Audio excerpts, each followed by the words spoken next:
Hello guys, कैसे हैं आप सब। उम्मीद है अच्छे होंगे।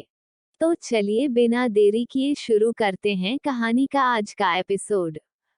अरमान और सुकून इस वक्त रोज विला में ही मौजूद थे। दोनों इस वक्त गार्डन में बैठे हुए थे। अरमान सुकून को गोद में लेकर घास पर बैठा हुआ था और सुकून गार्डन में बैठकर चारों तरफ खूबसूरत फूलों को देख रही थी। गार्डन में चारों तरफ रोज के फूल लगे हुए थे, जहां पर माली उन्हें पानी दे रहा था। सुकून ने अरमान की तरफ देखते हुए कहा, मिस्टर हैंडसम, हमें भी पानी देना है। अरमान ने सुकून के क्यूट से चेहरे की तरफ देखा और फिर धीरे से उसे लेकर उठ गया। सुकून उसकी गोद में ही थी।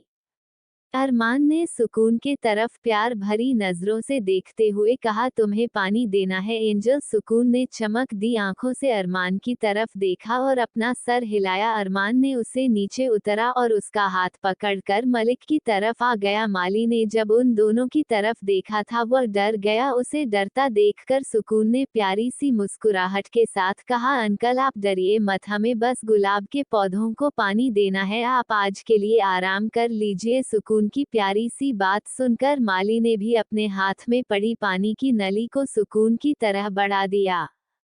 सुकून ने जल्दी से उसे पकड़ा और अरमान की तरफ देखते हुए कहा, मिस्टर हैंडसम, हम सभी को पानी देंगे। अरमान ने माली की तरफ देखते हुए कहा, अब आप जाइए यहाँ से। अरमान की बात सुनकर माली जल्दी से वहाँ से चला गया। अब गार्डन में सुकून और अरमान ही मौजूद थे। सुकून उसे नाली से धीरे धीरे पानी पेड़ों को दे रही थी। छोटे छोटे प्लांट्स में काफी सारे गुलाब लगे हुए थे, जिनकी काफी अच्छे से देखभाल की जाती थी। इस घर का नाम रोज विला इसलिए रखा गया था कि यहाँ पर सिर्फ रोज के प्लांट्स थे, हर कलर के।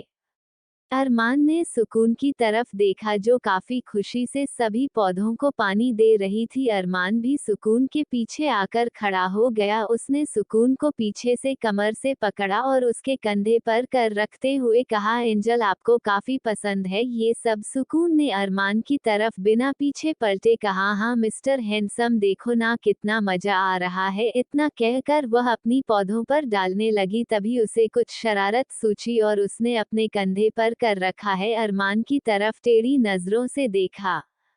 अरमान अभी आंखें बंद करके सुकून के कंधे पर कर रख के लेता। उसके दोनों हाथ सुकून की कमर पर कैसे हुए थे। सुकून ने जल्दी से अपने हाथ में पड़ी पानी की नली को अरमान की तरफ किया और अरमान के ऊपर पानी डालने लगी। अरमान जो कि अपनी एंजल को अपनी बाहों में महसूस कर रहा था, अचानक से जब उसे महसूस हुआ कि सुकून उसके ऊपर पानी डाल रही है, उसने झटके से आंखें खोली और सुकून को घूरते हुए देखने लगा। वही सुकून खेल खिलाते हुए अरमान के ऊपर पानी डाल रही थी। अरमान की पकड़ उसकी कमर से छूट चुकी थी, इसलिए सुकून दूर खड़ी होकर बड़े से पंप के पानी से अरमान को भिगो रही थी। अरमान पूरा गीला हो चुका था और वह काफी हैंडसम लग रहा था। उसके गीले बाल माथे पर चिपके हुए थे। अरमान काफी अट्रैक्टिव और हॉट लग रहा था। उसका वाइट शर्ट उसकी बॉडी से चिपक चुका था।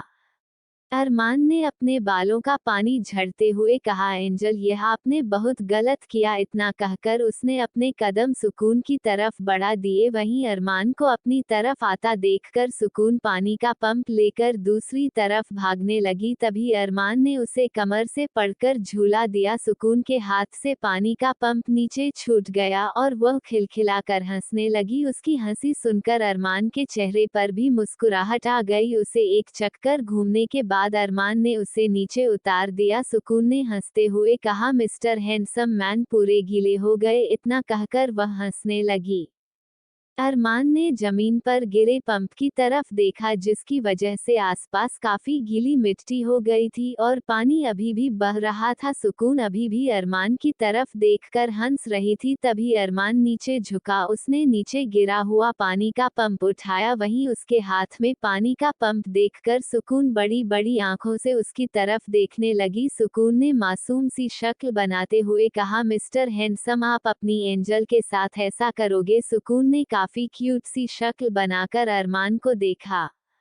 अरमान ने अपने हाथ में पड़े पानी के पंप को हिलाते हुए कहा एंजल आपने भी तो यही किया था ना, तो अब आपको भी तो गीला होना ही होगा ना, अकेला में ही जिला होकर क्या करूंगा। सुकून ने मासूम सी शक्ल बनाते हुए कहा हमें कपड़े चेंज करने में आलस आता है मिस्टर हैंडसम प्लीज। अरमान ने शरारती मुस्कुराहट के साथ कहा तुम टेंशन मत लो एंजल, तुम्हारे कपड़े में चेंज कर दूंगा, पर भीगना तो तुम्हें भी होगा क्योंकि तुमने मुझे भीगा दिया। इतना कहकर अरमान ने पंप का पानी सुकून के ऊपर डालना शुरू कर दिया। सुकून ने इस वक्त व्हाइट कलर की शर्ट और ब्लैक कलर के शॉर्ट्स पहने हुए थे।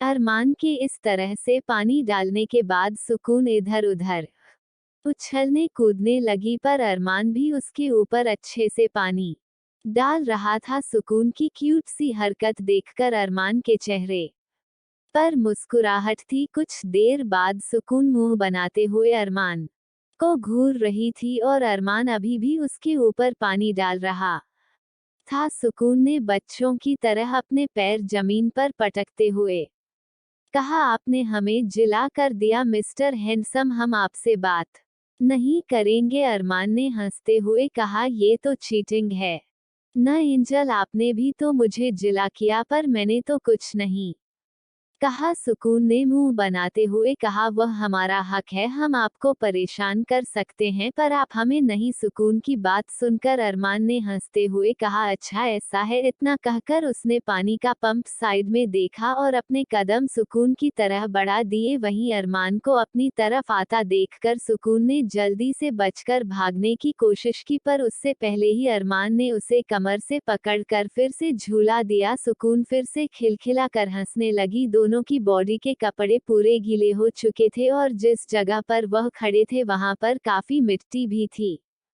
सुकून को गोल गोल घूमने के बाद अरमान ने सुकून को गोद में उठाया और उसे लेकर उसे गीली मिट्टी पर ही लेट गया। दोनों की वाइट टी शर्ट और शर्ट उसे गीली मिट्टी से पूरी तरह से खराब हो गई, पर दोनों को कोई फर्क नहीं पड़ा। सुकून मिट्टी में छोटे बच्चों की तरह खेलने लगी। उसने अरमान के ऊपर भी अपने हाथों में पकड़ पकड़ कर मिट्टी डालना शुरू कर दिया, पर अरमान ने उसे नहीं रोक। इन पलों को वह खुशी से जीना चाहता था, अपनी एंजल के साथ हर एक मोमेंट वह एंजॉय करना चाहता था। भले ही उसने अपना बचपन एंजॉय नहीं किया था, पर वह सुकून के साथ सब कुछ एंजॉय करना चाहता था। बच्चों वाली हरकतें, बड़ों वाली हरकतें, सब कुछ। कुछ देर बाद सुकून ने अरमान की तरफ देखकर हंसते हुए कहा मिस्टर हैंडसम आप कितने फनी लग रहे हो। अरमान ने मुस्कुराते हुए कहा अगर मेरे फनी लगने से तुम्हारे फेस पर स्माइल आती है एंजल, तो मैं तुम्हारे लिए हमेशा फनी दिखाने को तैयार हूँ। अरमान की बात सुनकर सुकून के चेहरे की मुस्कुराहट और बड़ी हो गई और उसने अरमान के गाल से अपना गाल टच करते हुए कहा पर हमारे लिए तो आप सबसे ज्यादा हैंडसम हो, चाहे आप कैसे भी क्यों ना लगो। सुकून के गाल पर भी गीली मिट्टी लग चुकी थी जिससे वह और भी ज्यादा प्यारी और क्यूट लग रही थी। अरमान और सुकून दोनों ने एक दूसरे की तरफ देखा और हंसते हुए गीली मिट्टी लेट गए। अरमान ने आसमान की तरफ देखते हुए कहा एंजल। सुकून ने उसके कंधे पर अपना कर रखते हुए कहा हाँ मिस्टर हैंडसम। अरमान ने कहा हमारी जिंदगी में हमेशा इसी तरह से खुशियां रहेगी एंजल, आपके मिस्टर हैंडसम हमेशा आपको प्रोटेक्ट करके रखेंगे, आप हमेशा एक क्वीन की तरह रहोगी। अरमान की बात सुनकर सुकून जो अब तक हंस रही थी उसका चेहरा सीरियस हो गया। उसने पलटकर अरमान के चेहरे की तरफ देखा जिस पर काफी सीरियसनेस नजर आ रही थी। सुकून ने अरमान के गालों पर हाथ रखकर उसका चेहरा अपनी तरफ करते हुए कहा आप फिर से वही बातें सोच रहे हैं जो कुछ भी 1 साल पहले हुआ, उसमें आपकी गलती नहीं थी मिस्टर हैंडसम। आप जानते हैं कि आप चाहकर भी उन्हें नहीं बचा सकते थे, जो कुछ भी हुआ था लास्ट मोमेंट पर हुआ था, इसलिए आप अभी भी उसे बात के लिए खुद को जिम्मेदार मानना बंद कर दीजिए आप और आहिल भाई समझते क्यों नहीं है आप दोनों भगवान नहीं है जो सब कुछ सही वक्त पर सही कर देंगे। आप लोगों ने कोशिश की थी पर अगर आप उन सब को नहीं बचा पाए तो इसमें आप लोगों की कोई गलती नहीं है। हमने आप दोनों से कितनी बार कहा है खुद को दोष देना बंद कर दीजिए। अरमान ने सुकून की तरफ देखकर बिना किसी एक्सप्रेशन के कहा पर शायद अगर उसे दिन हमने जल्दी की होती तो वह सब लोग आज हमारे बीच होते और इस तरह से हम अनाथ नहीं होते। अरमान की आवाज में दर्द झलक रहा था। सुकून ने अरमान के सीने पर अपना कर रखते हुए कहा अब ये सब इमोशनल बातें बंद कीजिए क्योंकि मुझे इतनी इमोशनल बातें नहीं पसंद। चलिए अभी मैं थक गई, मेरे कपड़े भी आप ही बदलेंगे। मैंने पहले ही कहा था मुझे कपड़े बदलने में आलस आता है और आपने मुझसे कहा था कि आप बदल देंगे तो अब आप अपनी बात से पीछे नहीं है सकते। इतना कहकर सुकून टुकुर टुकुर अरमान की तरफ देखने लगी। उसकी बात सुनकर अरमान मुस्कुराने लगा। कुछ देर बाद अरमान खुद खड़ा हुआ, उसने सुकून को गोद में उठाया और घर के अंदर अपने कदम बढ़ने लगा। उन दोनों ने अपने भरे हुए शूज बाहर ही फेंक दिए थे ताकि फ्लो गंदा ना हो। वहीं दूसरी तरफ एक लग्जरियस मॉल में यह ना कपूर फैमिली का मोबाइल था ना ही राठौर फैमिली का। उसके अंदर कार्तिक और आरजू घूम रहे थे। असल में आरजू ही जिद करते कार्तिक को शॉपिंग पर लेकर आई थी क्योंकि उसे कार्तिक के साथ किसी नॉर्मल खबर की तरह शॉपिंग पर जाना था जो कि राठौर फैमिली के मॉल और कपूर फैमिली के मॉल में पॉसिबल नहीं था। इसलिए वह लोग मुंबई के दूसरे फेमस मॉल में आए हुए थे। कार्तिक काफी परेशान हो चुका था क्योंकि आरजू लगातार उसे घूम रही थी पर आरजू को पसंद कुछ भी नहीं आ रहा था। कार्तिक ने परेशानी भरी आवाज में कहा आरजू तुम्हें चाहिए क्या? अर्ज ने कार्तिक को घूरते हुए कहा मुझे नहीं पता, जो कुछ भी अच्छा लगेगा मैं ले लूंगी। कार्तिक ने अपने दोनों हाथ जोड़ते हुए कहा मेरी माँ तुझे जो लेना है ले ले, अगर चाहिए तो ये पूरा माल ले ले पर जल्दी कर, मैं पूरा थक चुका हूँ, तू मुझे दिन भर घूम रही है। आरजू ने कार्तिक को घूरते हुए कहा कैसे बॉयफ्रेंड हो तुम, अभी से इतना थक गए, शादी के बाद तो पता नहीं क्या करोगे, मुझे तो अभी से खुद के लिए डर लगता है, तुम तो रोमांटिक भी नहीं हो, मैं क्या करूंगी? आरजू ने मासूम से शक्ल बनाते हुए कहा। कार्तिक ने मुंह बनाकर आरजू को देखते हुए कहा अच्छा तो मैं रोमांटिक नहीं हूं तो ठीक है, चलो आज तुम्हें दिखा देता हूँ मैं कितना रोमांटिक हूँ और कितना नहीं, वादा करता हूँ कल बेड से उठने लायक नहीं बचोगे। कार्तिक की बात सुनकर आरजू ने अपनी जीभ दांतों तले चाबली, वही उसका रिएक्शन देखकर कार्तिक मुस्कुराने लगा। कार्तिक ने धीरे से उसके कान में कहा तो आज रात के लिए रेडी हो जाओ मेरी बॉक्सा, आज काफी एक्सरसाइज करनी है तुम्हें और मुझे, इसलिए खुद को ज्यादा मत थकाओ वरना रात को तुम मुझे जेल नहीं पाओगी। और सच में आज मैं रुकूंगा भी नहीं क्योंकि तुम नहीं कहा ना मैं रोमांटिक नहीं हूँ, आज तो जी भर के रोमांस करना है। कार्तिक की बात सुनकर आरजू ने मासूम सा चेहरा बनाकर उसकी तरफ देखा, बदले में कार्तिक ने मुस्कुराते हुए कहा तो चलो जल्दी जल्दी शॉपिंग करो क्योंकि हमें डर हो रही है, पूरी दोपहर तुमने यही निकाल दी, आज मैं ऑफिस भी नहीं गया, कम से कम शाम को एक बार तो ऑफिस जाना ही पड़ेगा ना, तुम तो जानती हो चाचू के जाने के बाद सारी जिम्मेदारी मुझ पर और पापा पर आ गई है। अंश और वंश भी थोड़ी बहुत हेल्प कर देते हैं पर फिर भी चाचू के जाने के बाद पापा पर काफी प्रेशर आ गया है, मुझे काफी कुछ हैंडल करना पड़ता है। कार्तिक की बात सुनकर आरजू ने अपना सर हिलाया और दोनों थर्ड फ्लोर पर आ गए। थर्ड फ्लोर पर काफी एक्सपेंसिव कपड़े रखे हुए होते थे जहां के कपड़े ज्यादा लोग अफोर्ड नहीं कर सकते थे।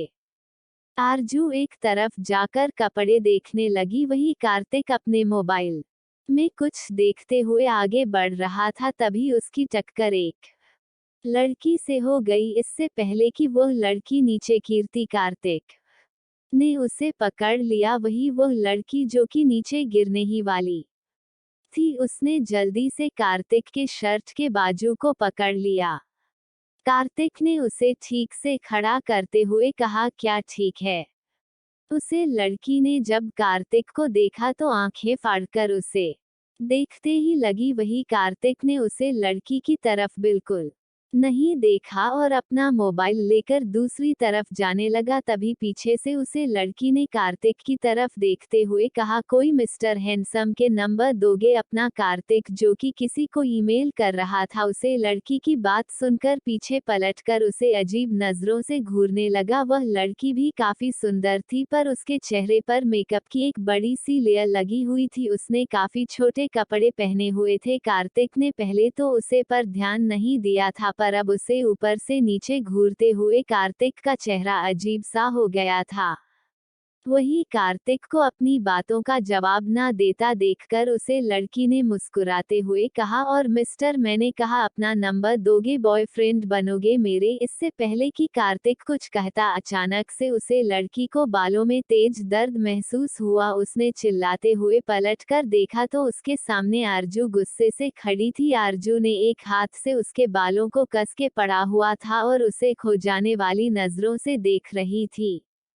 उसे लड़की ने चिल्लाते हुए कहा है, तुम पागल हो क्या, छोड़ो, मेरे बालों को दर्द हो रहा है। आरजू ने उसके बालों को कस के खींचते हुए कहा, क्या कहा चुड़ैल तूने, तुम मेरे कार्तिक को अपना बॉयफ्रेंड बनाएगी? आज तो मैं तेरी जान ले लूंगी। तू आरजू राठौर के इकलौते हैंडसम होने वाले पति पर नजर डालेगी? आज तेरी आंखें भी निकाल लूंगी और तेरा कर भी फोड़ दूंगी। तूने सोचा भी नहीं होगा कि कभी तेरा पल आरजू राठौर से पड़ेगा। आज किसका मुंह देखकर बाहर निकली थी चुड़ैल, आज तो तेरा मुंह भी नहीं जाएगा बच्चे, क्योंकि इसका मैं चकनाचूर कर दूंगी। आरजू गुस्से से उसके बालों को खींचते हुए जो मन में आ रहा था वह सब कह रही थी। वही उसकी बात सुनकर आरजू में जिस लड़की के बाल पकड़े हुए थे, वह लड़की समझ गई थी कि सामने खड़ा लड़का जरूर इस लड़की का बॉयफ्रेंड है। उसने चिल्लाते हुए कहा, अरे मुझे नहीं पता था वह तुम्हारा बॉयफ्रेंड है, और अगर है भी तो सिर्फ बॉयफ्रेंड है, पति तो नहीं ना। तो तुम इस तरह से मेरे साथ यह सब नहीं कर सकती, छोड़ो मुझे।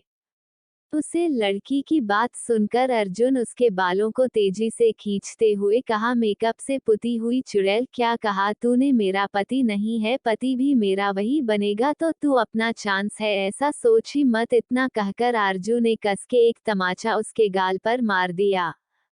कार्तिक चुपचाप ये देख रहा था, क्योंकि अगर वह आगे जाता तो आरजू उसे पर ही भड़कने लगती कि उसे इस लड़की से प्यार हो गया है। इसलिए उसने कुछ नहीं कहा, पर जब उसने देखा कि आरजू ने अब उसे लड़की को थप्पड़ मार दिया है, तब कार्तिक आगे आया। उसने आरजू को पीछे से पड़ते हुए कहा, अरे मेरी बॉक्सर छोड़ दे उसे। आरजू तो जैसे जंगली बन गई थी। उसने अपने दोनों हाथों से उसे लड़की के बालों को नाचते हुए कहा, चुड़ैल बता, मेरे कार्तिक पर नजर डालेगी? वही उसे लड़की का चेहरा रोने जैसा हो गया था। वह आरजू को खुद से दूर धकेलना की कोशिश कर रही थी, पर बॉक्सर आरजू के सामने वह लड़की कर ही क्या पाती। आखिर में उसे लड़की ने रोते हुए कहा, अरे मेरी माँ, छोड़ दो, आज से बाद इस पर क्या किसी पर नजर नहीं डालूंगी। उसे लड़की की बात सुनकर भी आरजू से छोड़ने को तैयार नहीं थी। कार्तिक ने उसे कमर से पकड़कर पीछे खींचते हुए कहा, अरे मेरी बॉक्स छोड़ दे, आज के लिए बस इतना ही। प्लीज चैनल को subscribe and like comment share जरूर करें।